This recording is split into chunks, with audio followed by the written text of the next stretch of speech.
Caros irmãos, queridas irmãs,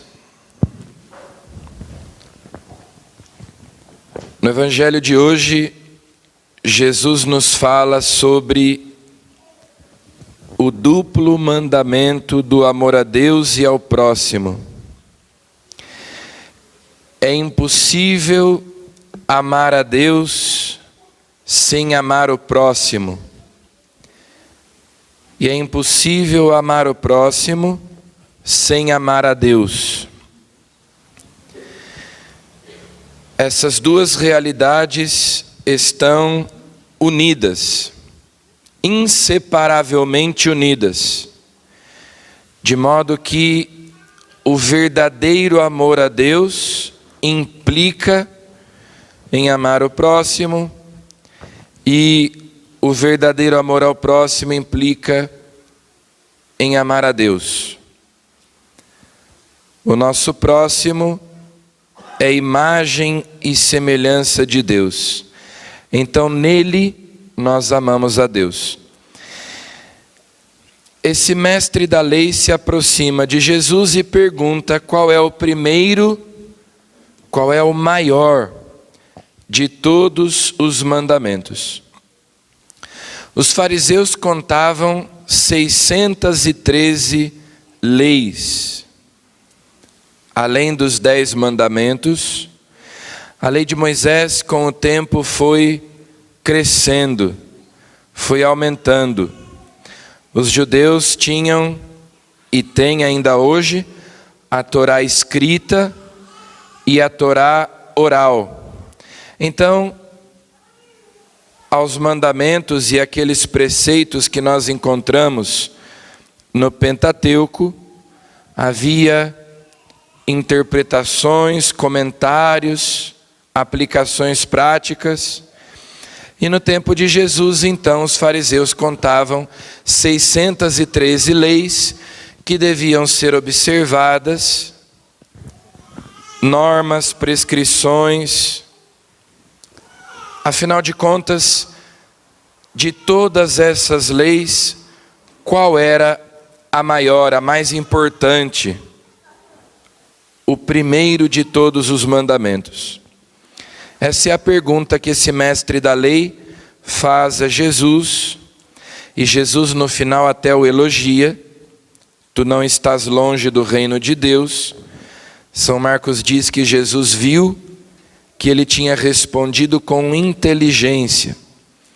Então, aquele mestre da lei não era mal intencionado, como outros tantos que se aproximavam de Jesus e lhe faziam perguntas para lhe armarem ciladas. Ele, honestamente, faz essa pergunta a Jesus, porque considera que Jesus é sábio e pode lhe dar essa resposta. A resposta de Jesus é tirada da primeira leitura de hoje, do livro do Deuteronômio.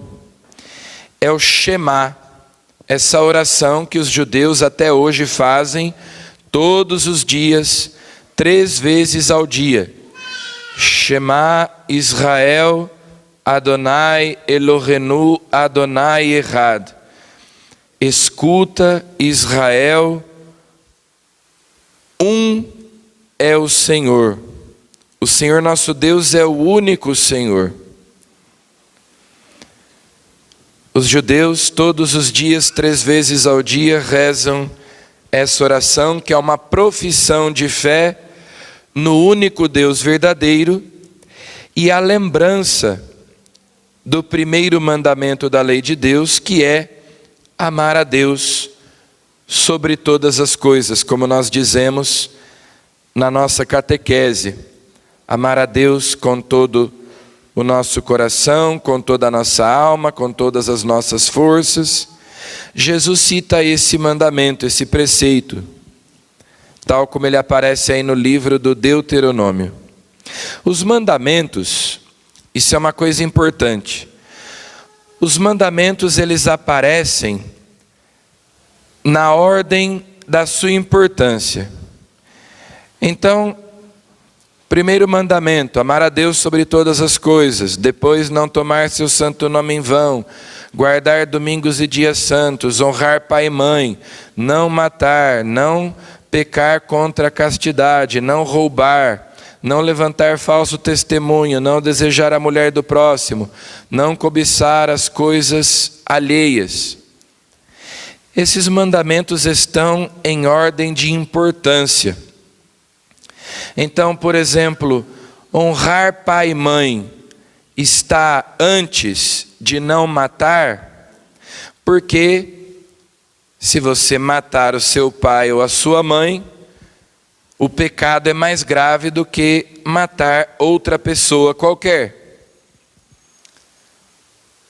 Não matar é mais grave do que cometer adultério, do que pecar contra a castidade.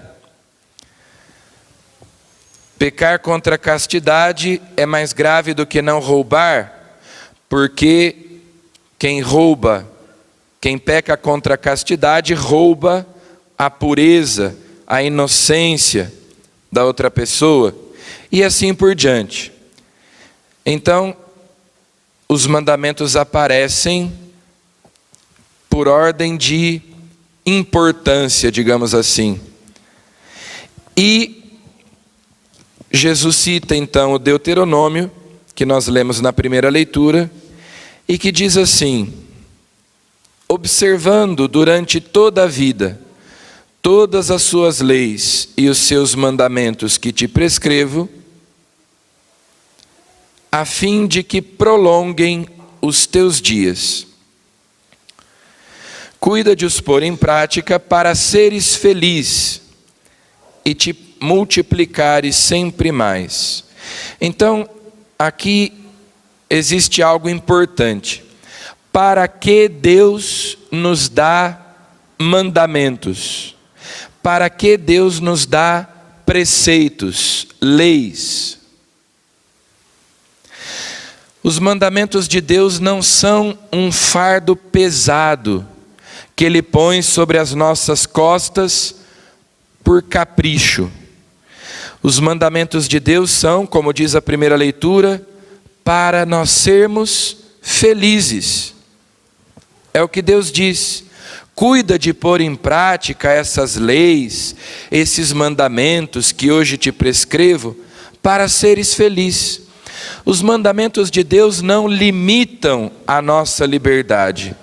Ao contrário, os mandamentos de Deus são a condição para nós sermos livres, para nós não sermos escravos do pecado.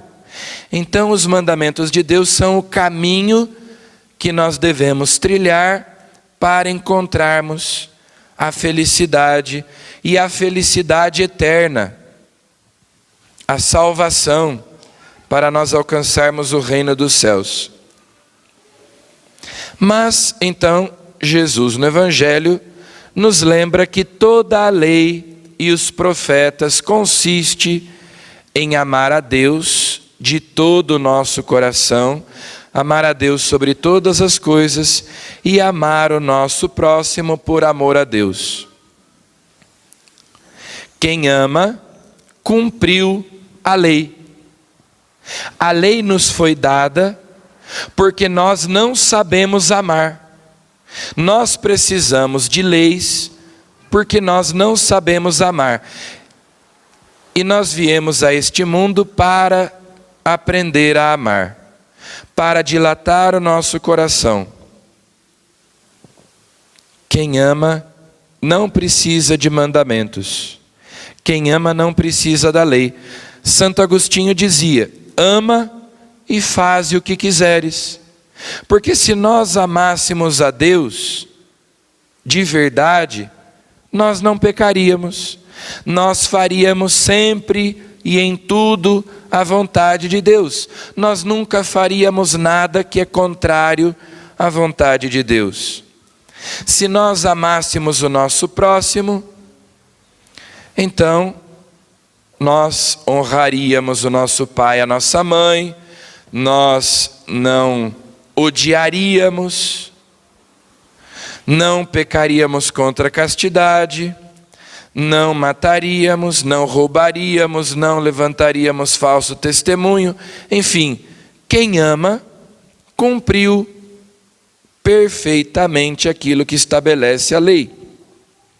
A lei foi dada para nós que somos imperfeitos, que somos iniciantes.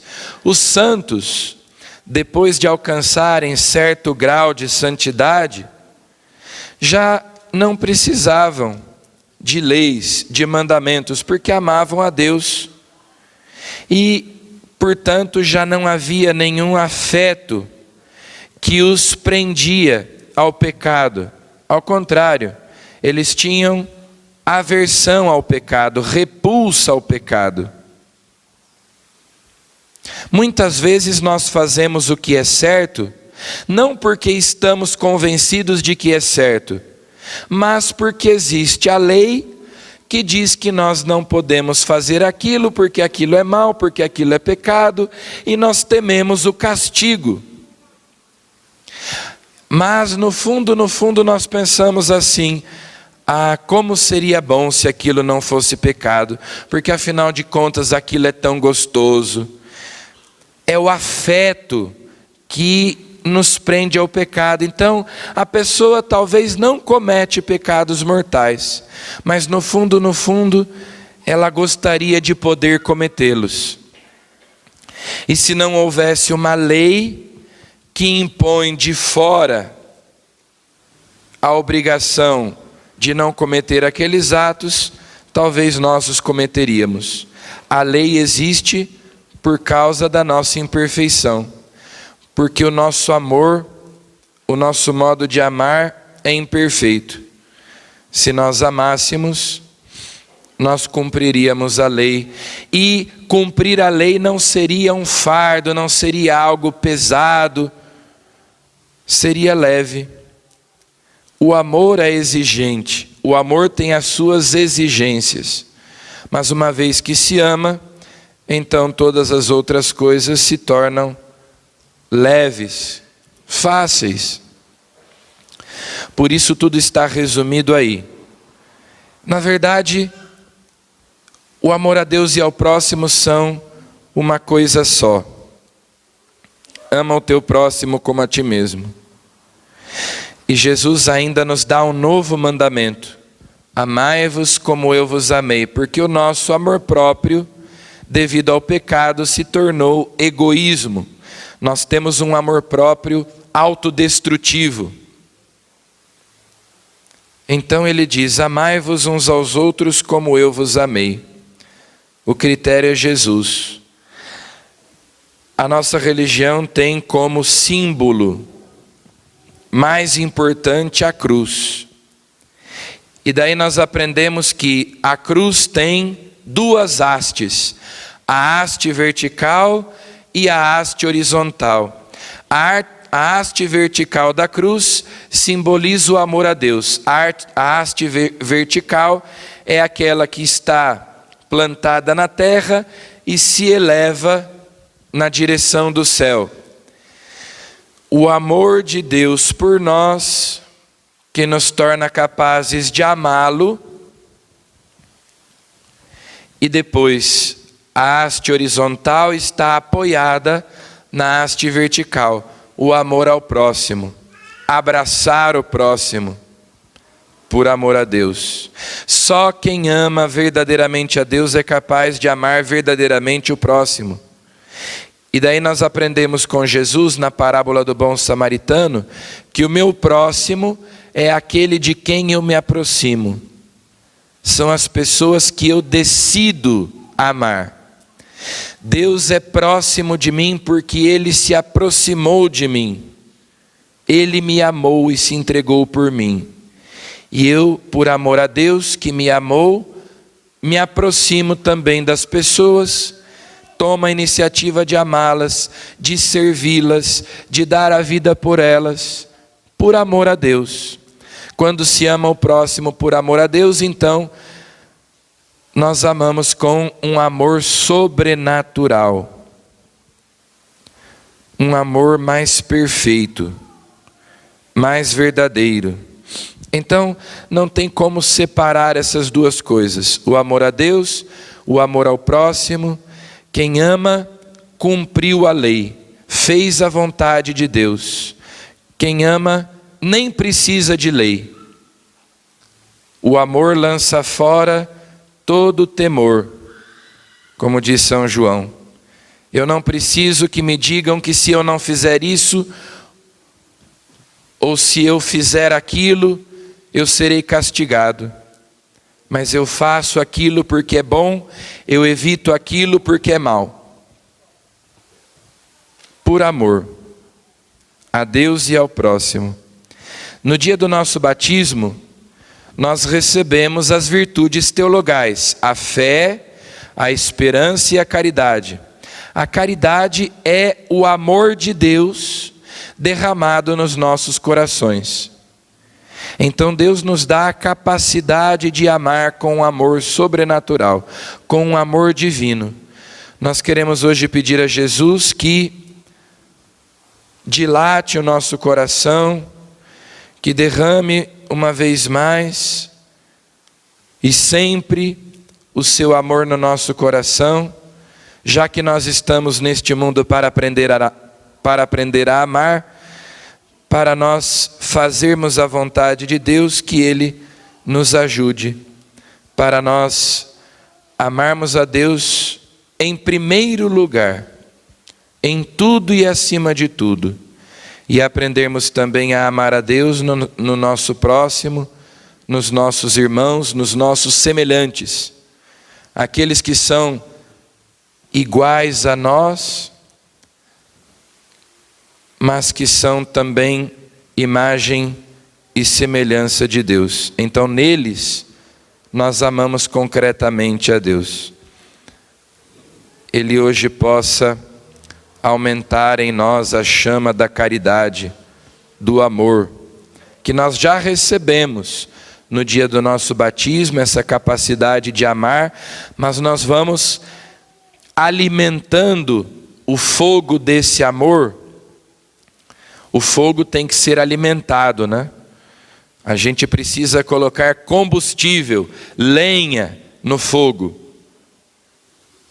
E então nós vamos alimentando o fogo do amor divino, ouvindo, meditando a palavra de Deus, comungando, rezando, nos confessando, com os sacramentos, com a oração, com a palavra. Vamos pedindo a Jesus que esse fogo, essa chama da caridade que se acendeu no nosso coração no dia do nosso batismo, aumente sempre mais. Amém.